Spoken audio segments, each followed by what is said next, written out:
Hi అండి, నమస్తే. నేను Jhansi. Welcome to our channel all in one channel. ఎలా ఉన్నారని అందరూ బాగున్నారా?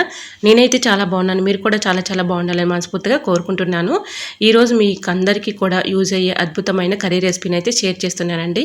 వీడియోని ఎక్కడ కూడా స్కిప్ చేయకుండా చివరి వరకు చూడండి. ఈ కర్రీ ఎంత టేస్టీగా రావడానికి చిన్న టిప్ అయితే చెప్తానండి. వీడియోని ఎక్కడ కూడా స్కిప్ చేయకుండా చివరి వరకు చూడండి. లాస్ట్లో చిన్న టిప్ అయితే షేర్ చేసుకుంటాను. ఇంకా లేట్ చేయకుండా వీడియోలోకి అయితే వెళ్ళిపోదాం. ఈరోజు పెళ్లి రోజు, పుట్టినరోజు జరుపుకుంటున్న ప్రతి ఒక్కరికి కూడా హార్ట్ఫుల్ కంగ్రాట్స్ అండి. Many more happiness of the day. ఎలాంటి పెళ్లి రోజులు, పుట్టినరోజులు ఎన్నో జరుపుకోవాలని మనస్ఫూర్తిగా కోరుకుంటున్నాను. ఇంకా లేట్ చేయకుండా వీడియోలోకి అయితే వెళ్ళిపోదాం. స్టవ్ ఆన్ చేసుకుని కళాయి పెట్టుకుని 2 స్పూన్స్ ఆయిల్ అయితే వేసుకున్నానండి. పోపు అంతా కూడా తిరగమాత గింజలు, ఎండుమిర్చి, అలానే కొద్దిగా జీలకర్ర, 2 ఎల్లుల్లిపాయలు ఇవన్నీ కూడా వేసేసుకొని బాగా మగ్గించుకున్న తర్వాత ఇలా ముందుగా పొటాటోని ముక్కలు అయితే నేను ఒక 3 తీసుకొని ఇలా కట్ చేసేసుకున్నానండి. ఇలా సన్నగా కట్ చేసుకోవాలి. టేస్ట్ అయితే అదిరిపోతుంది. వీడియోని ఎక్కడ కూడా స్కిప్ చేయకుండా చివరి వరకు చూడండి. చిన్న టిప్ అయితే నేను షేర్ చేసుకుంటాను. చిన్న రిక్వెస్ట్ అండి, ఫస్ట్ టైం మన ఛానల్ ఎవరైనా చూస్తుంటే ప్లీజ్ అండి ప్రీవియస్ వీడియో చూసి మీకు నచ్చితేనే ఛానల్ని సబ్స్క్రైబ్ చేసుకోండి. ఇంతవరకు మన ఛానల్ని ఎంతగానో ఆదరించి సపోర్ట్ చేసి సబ్స్క్రైబ్ చేస్తున్న ప్రతి ఒక్కరికి కూడా చాలా చాలా థ్యాంక్స్ అండి. ఇలానే సపోర్ట్ చేయండి. మన ఛానల్ని ఇంకా మంచి మంచి న్యూ టిప్స్ షేర్ చేస్తూ ఉంటాను. ఇలాగ పొటాటో ముక్కలు అయితే వేసుకున్నాం కదండి.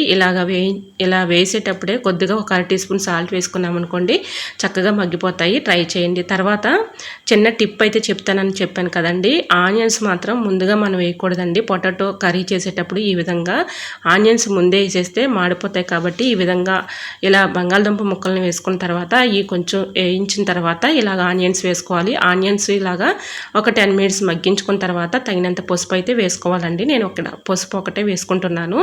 ఇలా బాగా మగ్గిన తర్వాత ఇంకా మనం ఏదైనా చిన్న రోల్ లాంటివి మన ఇంట్లో ఉంటూ ఉంటాయి కదండి. చిన్న రోల్ ఒకటి తీసుకున్నాను. దానిలో 2 స్పూన్స్ నేను కారం అయితే వేసుకున్నానండి. అలానే 2 ఎల్లుల్లిపాయలు, కొద్దిగా ధనియాలు, ఒక 1/2 టీ స్పూను జీలకర్ర, ఇవన్నీ ఒక స్పూను ధనియాలు కూడా వేసేసుకొని ఇలాగ నేను బాగా మెత్తగా దంచుకున్నాను. ఇలా దంచుకున్నటువంటి ఈ కారపొడిని చక్కగా మనం లాస్ట్లో వేసామనుకోండి, కర్రీ అయితే చాలా టేస్టీగా ఉంటుంది. ఒకసారి ట్రై చేయండి, చాలా బాగుంటుందండి.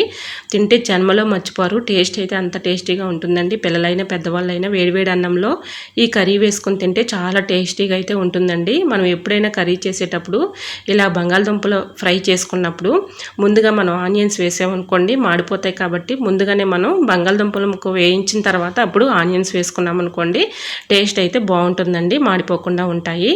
సో టిప్ మీకు యూజ్ అవుతుంది అని షేర్ చేస్తున్నానండి. యూజ్ అవుతుంది అనుకుంటే తప్పకుండా ట్రై చేయండి. ఇలా చిన్న రోల్లో నేను 2 స్పూన్స్ సాల్ట్ వేసుకున్నానండి. ముందుగా ఒక 1/2 టీ స్పూన్ మనం ఇలా బంగాళదుంపల ముక్కల్లో వేసాం కాబట్టి ఇలా నేను 2 స్పూన్స్ అయితే వేసుకున్నాను. 2 ఎల్లుల్లిపాయలు, ఒక 1/2 టీ స్పూన్ పసుపు, 2 స్పూన్స్ కారం కూడా వేసుకొని, 1 స్పూను జీలకర్ర, 1 స్పూను ధనియాలు ఇవన్నీ వేసేసుకొని మెత్తగా దంచుకోవాలి. ఇలా మెత్తగా దంచుకున్నటువంటి ఈ కారపొడిని లాస్ట్లో ఇలాగా కర్రీలో వేసుకున్నాం అనుకోండి, టేస్ట్ అయితే అదిరిపోతుందండి. చికెన్ కానీ, మటన్ కానీ, ఫిష్ కానీ ఏదైనా కూడా పక్కన పెట్టేస్తారండి. అంత టేస్టీగా ఉంటుంది కర్రీ అయితే. ఒకసారి మీరు ట్రై చేసి చూడండి, చాలా బాగుంటుంది.